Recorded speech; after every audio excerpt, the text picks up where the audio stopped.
এই মুহূর্তে ঢাকা বিশ্ববিদ্যালয়ের সিনেট ভবনে আছেন সহকর্মী মিজান শাহজাহান। সবশেষ জানতে সরাসরি চলে যাচ্ছি তার কাছে। মিজান, আপনি তো সিনেট ভবনে আছেন।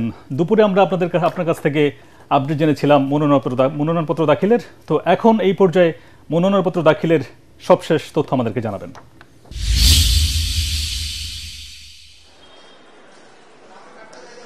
তোহা, আপনাকে ধন্যবাদ। আপনি জানেন যে আজকে বিকেল 5টা পর্যন্ত এখানে মনোনয়নপত্র জমা দেওয়া যাবে। সেই হিসাবে এখনো 55 থেকে 56 মিনিট সময় বাকি। যারা এখনো মনোনয়নপত্র জমা দেন নেই তারা দেওয়ার জন্য এর মধ্যে আসতে শুরু করেছেন। আমি আপনাকে জানিয়ে রাখি যে উল্লেখযোগ্য যে সমস্ত বিপি এবং জিএস পদে প্রার্থী রয়েছেন তারা এর মধ্যে মনোনয়নপত্র জমা দিয়েছেন।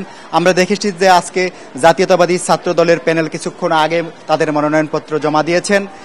এর আগেই ছাত্র শিবির তাদের মনোনয়নপত্র জমা দিয়েছেন। গণতান্ত্রিক ছাত্র সংসদের যে প্যানেল রয়েছে আব্দুল কাদির এবং আবু বাকের মজুমদারের নেতৃত্বাধীন সেই প্যানেলও কিছুক্ষণ আগে তাদের মনোনয়নপত্র জমা দিয়েছেন। আমরা দেখেছি যে চরমনাই পীরের নেতৃত্বাধীন যে দল বাংলাদেশ ইসলামী আন্দোলন, সেই ইসলামী আন্দোলন ছাত্র সংসদ যে নির্বাচনে প্রতিদ্বন্দ্বিতা করছেন তাদের ছাত্র সংগঠন ইসলামী ছাত্র আন্দোলন, তারাও পূর্ণ প্যানেলে তাদের মনোনয়নপত্র জমা দিয়েছেন। এছাড়াও স্বতন্ত্র যেসব প্রার্থীরা রয়েছেন তারাও তাদের মনোনয়নপত্র জমা দিয়েছেন। আমি যতটুকু জানতে পেরেছি যে আর অল্প কিছুক্ষণের ভিতরে স্বতন্ত্র প্রার্থীদের ভিতরে অন্যতম উমামা ফাতেমা, যিনি বৈষম্য বিরোধী ছাত্র আন্দোলনের মুখপাত্র হিসাবে কাজ করেছিলেন, তিনিও মনোনয়নপত্র জমা দেবেন। এখানে যারা মনোনয়নপত্র জমা দিয়েছেন তারা সবাই তাদের জয়ের ব্যাপারে আশাবাদী। তারা প্রত্যাশা করছেন যে আগামীতে এমন একটি ছাত্র সংসদ তারা উপহার দিতে চান যেটি হবে কোনো দলীয় লেজুর ভিত্তি করবে না, যেটি শিক্ষার্থীদের জন্য বিশ্ববিদ্যালয়ের স্বার্থে কথা বলবে। গণতান্ত্রিক ছাত্র সংসদের যে যারা মনোনয়নপত্র জমা দিয়েছেন তারা এরই মধ্যে বিপি এবং জিএস পদে তাদের প্রার্থীর কথা আমাদের জানিয়েছিলেন।